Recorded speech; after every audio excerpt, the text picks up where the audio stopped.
Hi friends, welcome to Kundapura ಹೆಣ್ಮಕ್ಳ lifestyle. Friends, ನಿಮಗೆಲ್ಲ ಗೊತ್ತಿರುವ ಹಾಗೆ ಗೋಲ್ಡನ್ ಬುಕ್ ಆಫ್ ವರ್ಲ್ಡ್ ರೆಕಾರ್ಡ್ಗಾಗಿ ಬ್ರಹ್ಮಾವರ ತಾಲೂಕಿನ ಆರೂರು ಗ್ರಾಮದ ದೀಕ್ಷಾ ವಿ ಅವರು ಆಗಸ್ಟ್ 21ರಿಂದ ಆರಂಭಿಸಿರುವ 216 ಗಂಟೆಗಳ ನಿರಂತರ ಭರತನಾಟ್ಯ ಪ್ರದರ್ಶನವು ಗುರುವಾರ ಸಂಜೆ 5:30ಕ್ಕೆ 170 ಗಂಟೆಗಳನ್ನು ದಾಟಿದೆ. ಈ ಮೂಲಕ ಮಂಗಳೂರಿನ ರೆಮೋನಾ ಅವರು ಮಾಡಿರುವ ಈ ಹಿಂದಿನ ದಾಖಲೆಯನ್ನು ದೀಕ್ಷಾ ಅವರು ಮುರಿದಿದ್ದಾರೆ. ವಿದುಷಿ ದೀಕ್ಷಾ ವಿ ಅವರು ಅಜ್ಜರಕಾಡಿನ ಡಾಕ್ಟರ್ ಜಿ ಶಂಕರ್ ಮಹಿಳಾ ಪ್ರಥಮ ದರ್ಜೆ ಕಾಲೇಜಿನ PG ಸಭಾಭವನದಲ್ಲಿ ವಿಶ್ವ ದಾಖಲೆಗಾಗಿ ಈ ಭರತನಾಟ್ಯ ಪ್ರದರ್ಶನವನ್ನು ನೀಡುತ್ತಾ ಇದ್ದಾರೆ.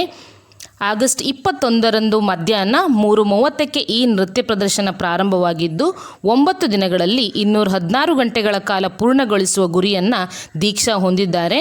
ಮಣಿಪಾಲದ ರತ್ನ ಸಂಜೀವ ಕಲಾ ಮಂಡಲದ ಪ್ರೋತ್ಸಾಹದಲ್ಲಿ ವಿದುಷಿ ದೀಕ್ಷಾ ವಿ ಅವರು ಆಗಸ್ಟ್ 30ರವರೆಗೆ 216 ತಾಸು ನಿರಂತರ ನವರಸ ದೀಕ್ಷಾ ವೈಭವಂ ಭರತನಾಟ್ಯ ಪ್ರದರ್ಶನವನ್ನು ನೀಡಲಿದ್ದಾರೆ. ಆಸಕ್ತರು ಅವರ ಭರತನಾಟ್ಯವನ್ನು ವೀಕ್ಷಿಸಲು ಸರ್ಕಾರಿ ಪ್ರಥಮ ದರ್ಜೆ ಕಾಲೇಜು ಅಜ್ಜರಕಾಡು ಇಲ್ಲಿಗೆ ಭೇಟಿಯನ್ನು ಸಹ ಕೊಡಬಹುದು. ಹಾಗೆಯೇ ಬ್ರಹ್ಮಾವರದ ಕುವರಿ, ನಮ್ಮೂರಿನ ಕುವರಿಗೆ ನೀವೆಲ್ಲರೂ ಸಹ ಪ್ರೋತ್ಸಾಹವನ್ನು ಕೊಡಬೇಕು.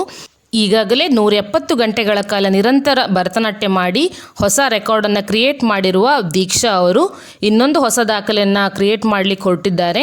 ಅದೇ 216 ಗಂಟೆಗಳ ಭರತನಾಟ್ಯ. ಇದರಲ್ಲಿ ಸಹ ಅವರು ಯಶಸ್ಸನ್ನು ಕಾಣಲಿ ಅಂತ ನಮ್ಮ ಚಾನಲ್ನ ಪರವಾಗಿ ನಾವು ಸಹ ಕೇಳ್ಕೊಳ್ತಾ ಇದ್ದೇವೆ. ಅವರ ಈ ಪ್ರಯತ್ನಕ್ಕೆ ಯಾವುದೇ ಅಡೆತಡೆ ಬಾರದಂತೆ ಭಗವಂತ ಕಾಪಾಡಲಿ ಎಂದು ಪ್ರಾರ್ಥಿಸೋಣ.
ನಮ್ಮ ಇವತ್ತಿನ ವಿಡಿಯೋ ನಿಮಗೆ ಇಷ್ಟ ಆದರೆ ಪ್ಲೀಸ್ ಲೈಕ್ ಕಮೆಂಟ್ ಶೇರ್ ಮಾಡಿ ಹಾಗೆಯೇ ಮರೆಯದೆ ನಮ್ಮ ಚಾನಲನ್ನು ಸಬ್ಸ್ಕ್ರೈಬ್ ಮಾಡಿ.